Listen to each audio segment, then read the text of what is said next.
মানুষকে কথা বলার জন্য। কখনো ঝাঁঝালো বক্তব্য, কখনো আবার সরাসরি প্রতিবাদ।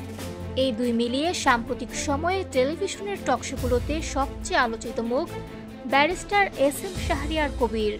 স্পষ্টভাষী এই আইনজীবী টকশোতে যেভাবে কঠিন প্রশ্ন তোলেন তা অনেকের চোখে চরম দুঃসাহস, আর সেই দুঃসাহস নিয়েই তাকে ঘিরে চলছে বিতর্ক প্রশংসা দুটোই।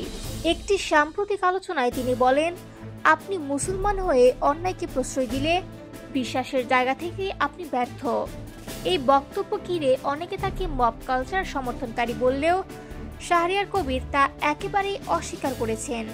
তিনি সত্য বলেন, আর সত্য কখনো জনপ্রিয় নাও হতে পারে। তার বিরুদ্ধে আরেক সমালোচনা জামায়াতের এজেন্ট বলা। সমালোচকদের মতে তার যুক্তি অনেক সময় জামায়াতপন্থীদের সঙ্গে মিলে যায়।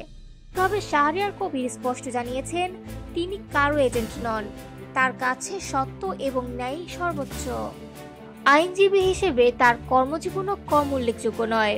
বেগম খালেদা জিয়ার একটি মামলার শুনানিতে তিনি যে মন্তব্য করেছিলেন সেটি তাকে আরও আলোচনার কেন্দ্রে এনে দেয়।